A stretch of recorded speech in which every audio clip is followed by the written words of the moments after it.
Law number 12.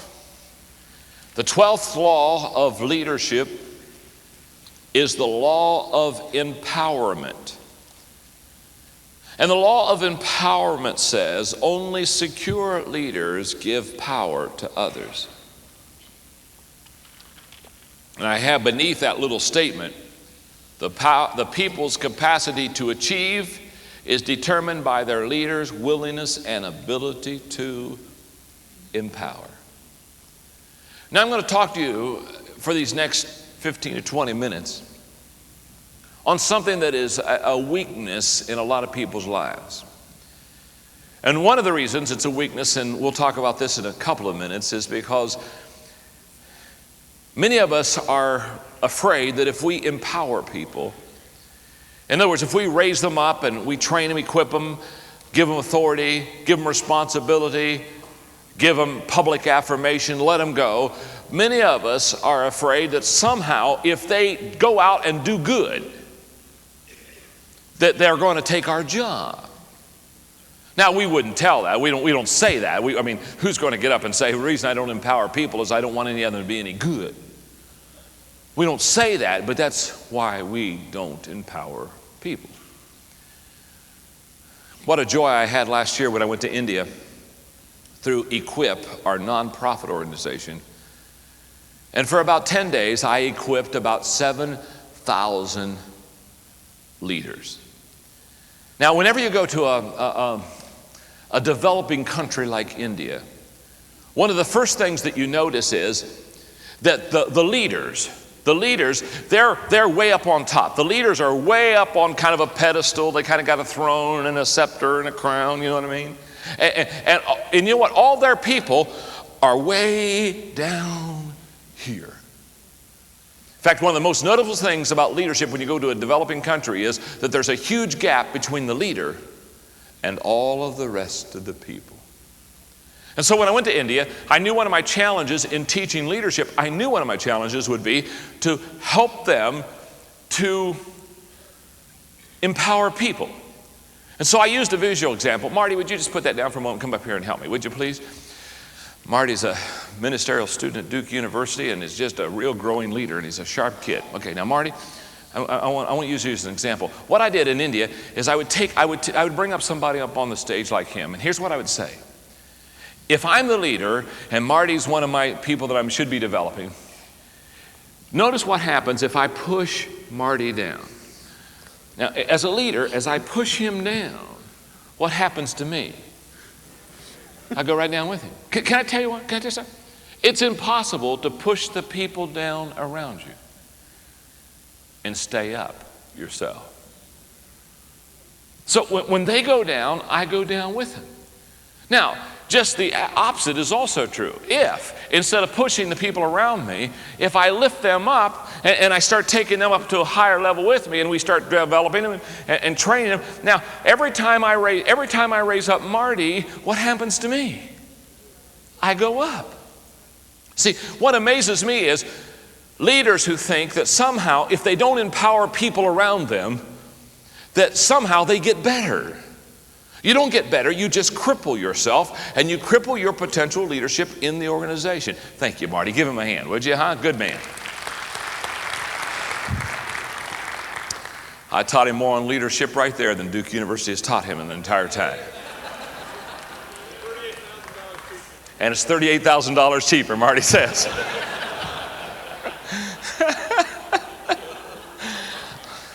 Now in India, when I use that illustration, the leaders really began to understand what I was talking about.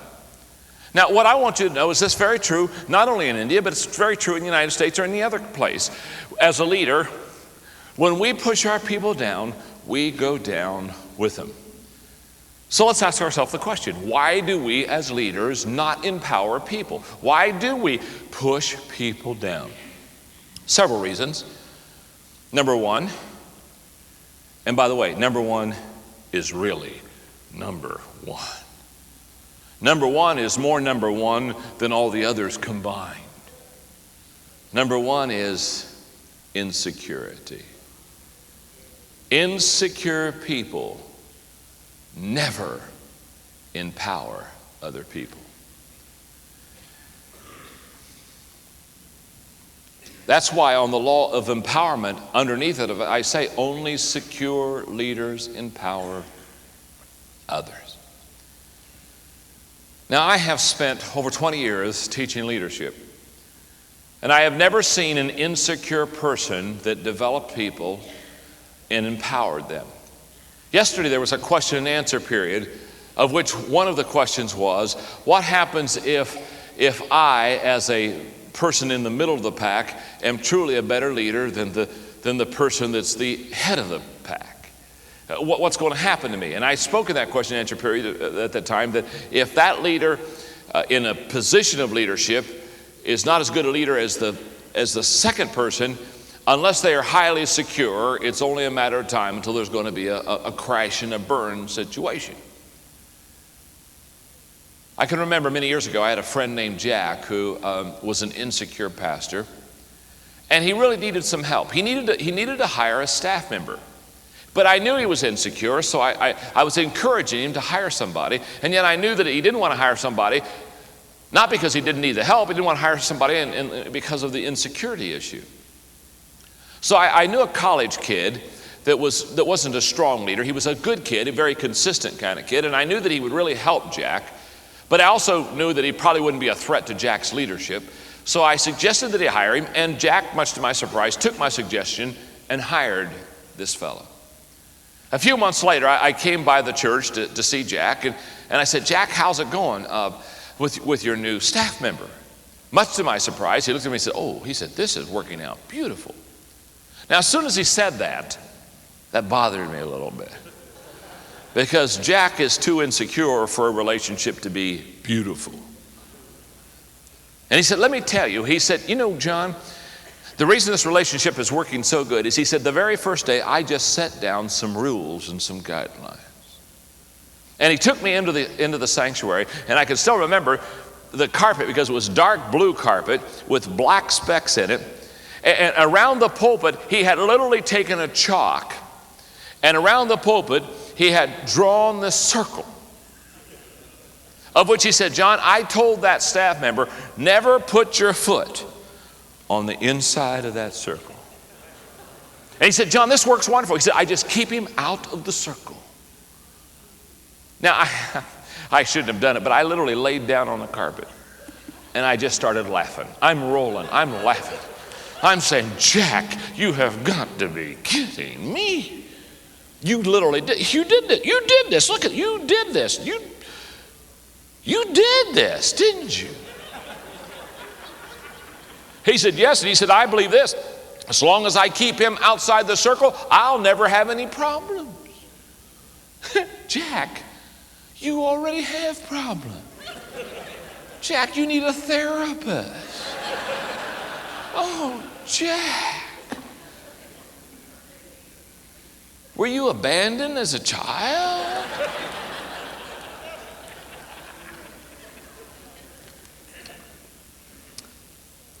His insecurity would not allow this staff member to get inside the circle.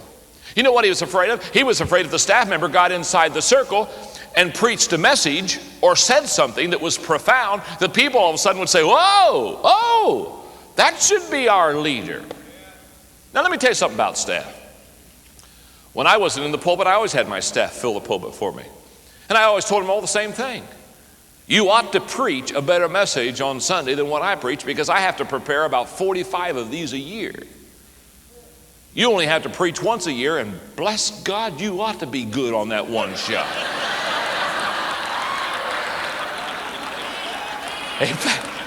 In fact, if you can't do better than I do, and you only got to prepare one of these suckers a year, I got to fire you and find somebody. Is it asking too much when you only have to do one of these suckers every year for you to be better than me? Come on.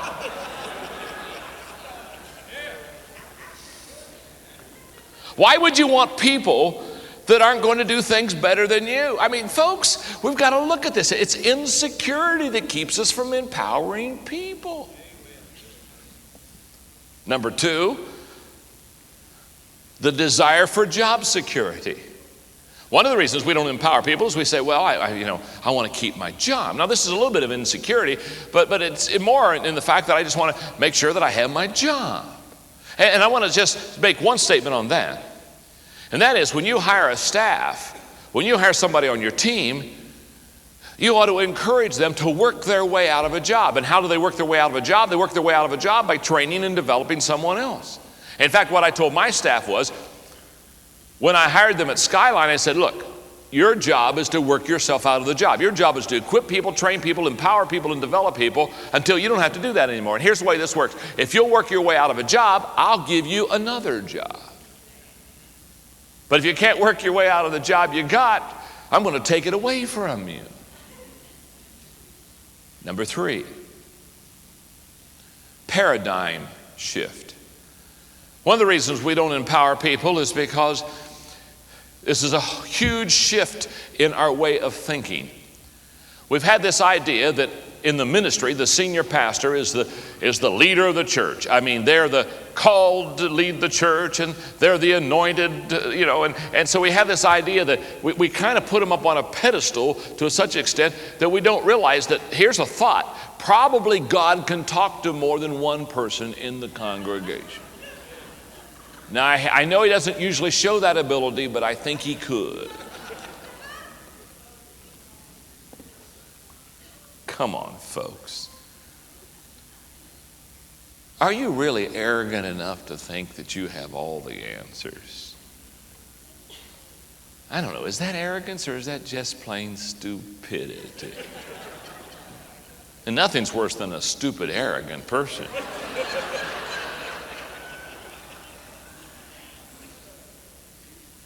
Here's what I've always said with God. When there has to be major decisions made, I know pastors who go home and tell their wife, well, God's called me to the next place, pack your bags. Come on, folks. What kind of relationship do you have with your spouse? I've told God if he wants to change me, I'm willing to obey him. He only has to do one thing for me. He has to talk to my wife too. Is that too big to ask? I mean, I'm not asking God to talk to the whole world, just 2 people. And when I get ready to do something large in the church or in the Enjoy group, we're getting ready to make a huge major shift in our emphasis in the Enjoy group. Can I tell you something? I'm talking to all of my players. I'm wanting their input. I'm wanting to hear from them because they're giving better answers than I'm coming up with, and they're getting better ideas than I can think of. You got to have the whole team. This idea that God only speaks to you, you're kind of dangerous, aren't you? What kind of a church do you have? A hut 2, 3, 4, hut 2, 3, 4, hut 2. Yes, sir, whatever you say. Bunch of stupid people following an arrogant leader. I'd like to do an IQ check on your church. How about you got a whole bunch of people that aren't in the 3-digit range?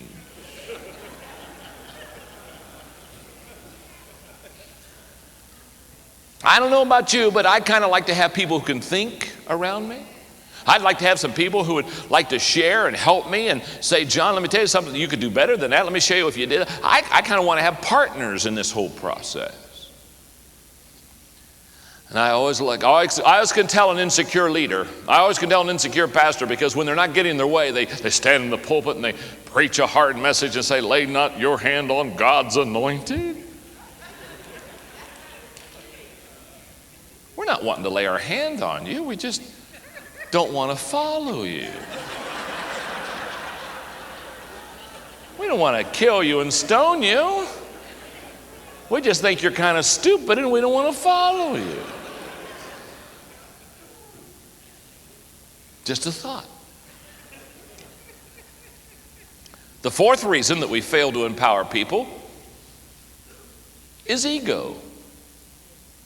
We fail to empower people because we want to get the credit. We want to get the praise. Oh, come on, gang. Quit looking at me like that. Every one of us know what it's like to go into the hospital room. I know what it's like. I've done this before. I know the feeling. You walk in the hospital room, it's an emergency. You walk in the hospital room, and the family who's had the emergency, they all stand up and say, oh, thank God. Pastor's here. Come here, family. Pastor's here. Pastor's just got. Pastor's here. And you walk in this room and, oh, you're here.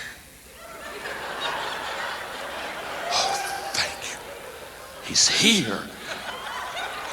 You would think they were announcing the second coming. And we walk in. Bless you, my child.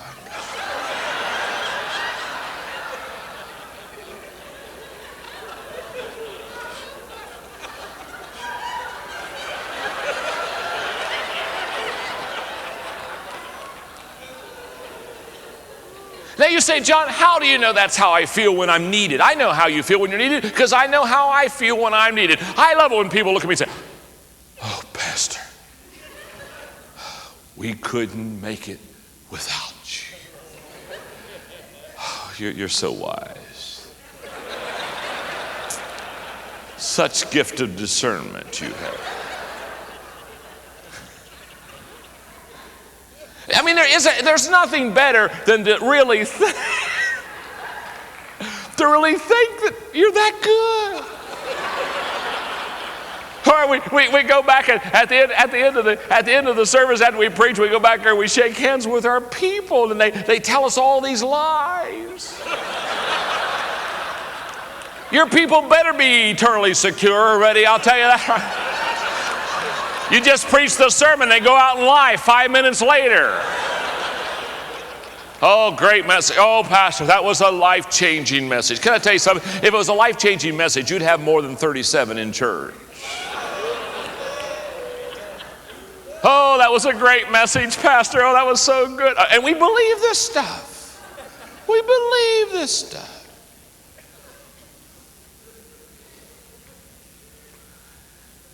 And we don't want to give up that indispensable feeling.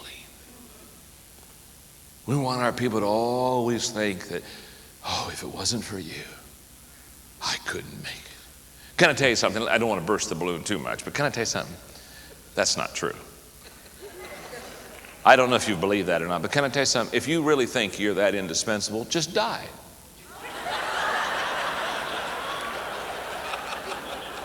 Just die. I guarantee you 30 minutes after they've buried you, they'll be eating potato salad somewhere.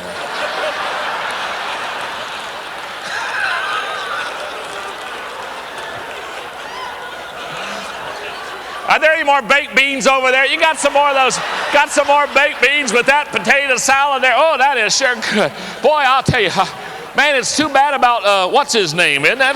Oh, it's just too bad about what's his name over there.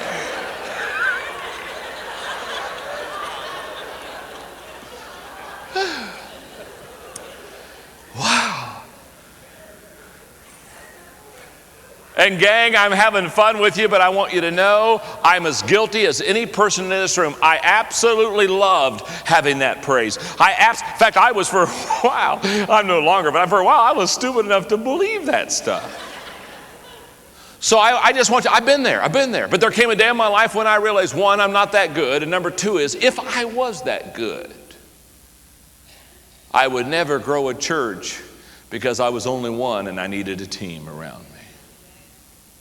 Okay? Ego. We want to have all the kudos for ourselves. There's one other reason that we don't empower people, and that is codependency.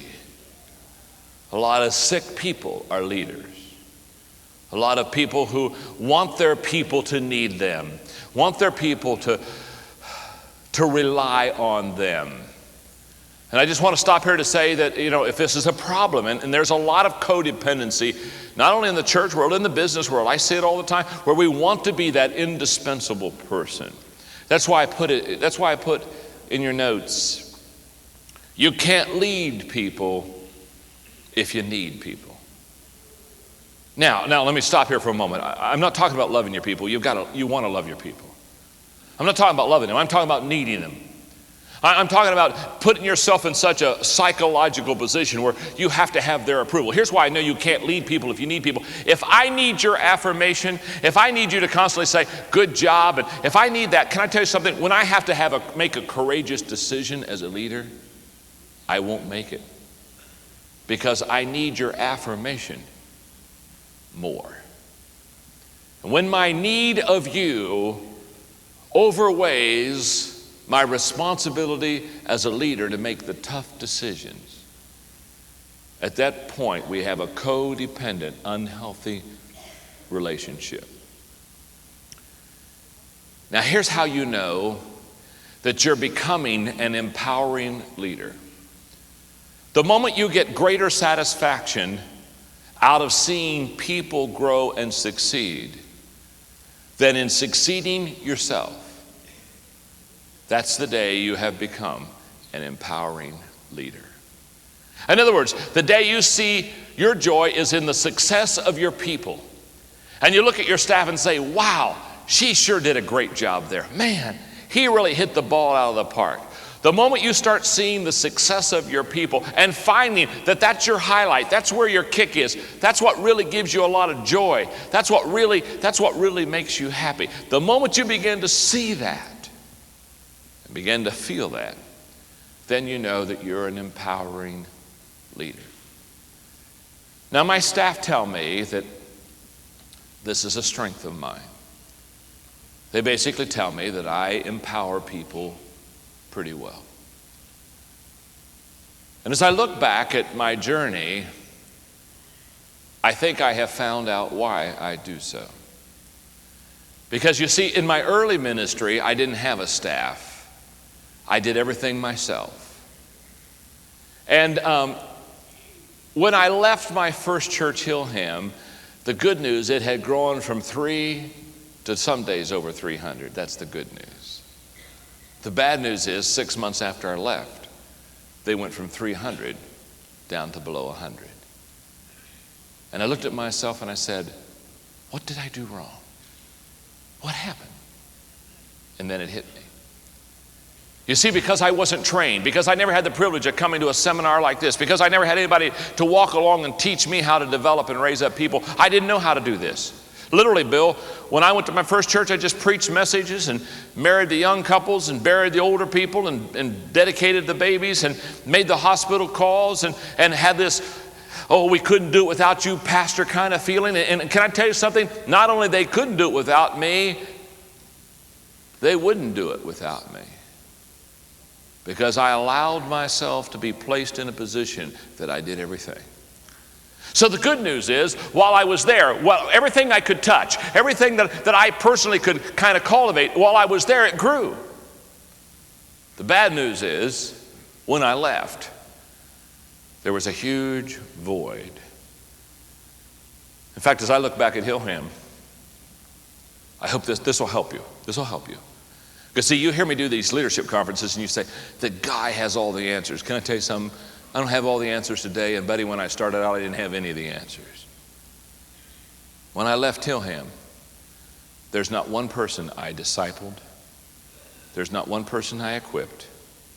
There's not one person I trained. There's not one person I developed.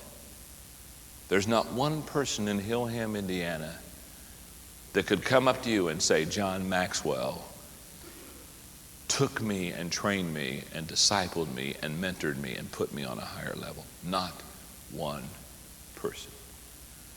See, I'm going to make a bet today.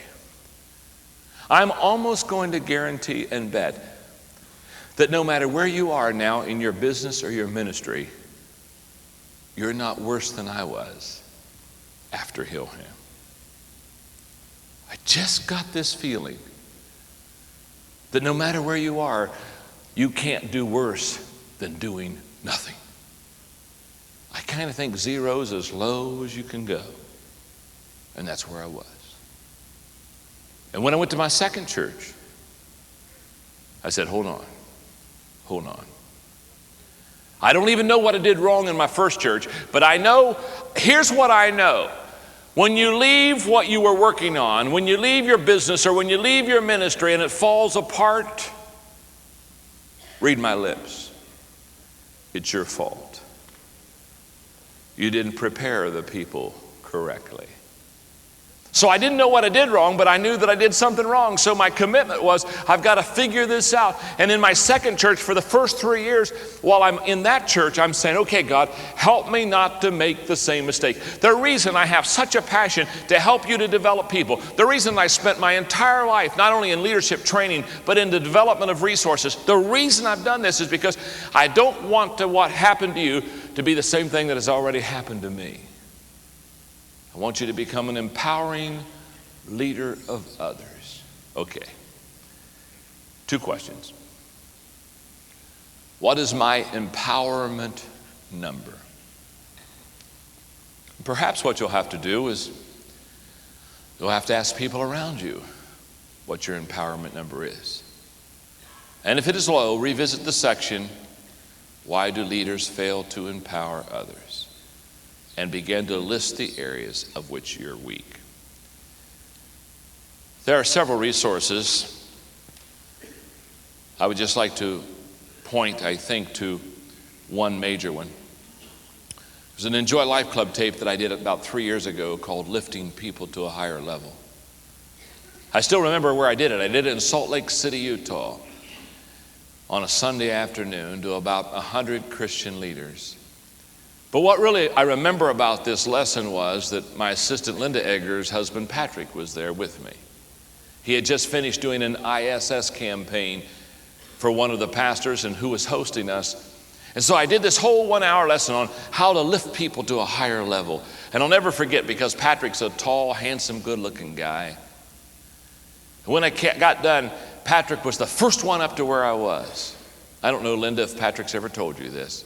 But he was the first one to right where I was, and he gave me a big old hug, and tears were in his eyes. And he said, let me tell you something, John.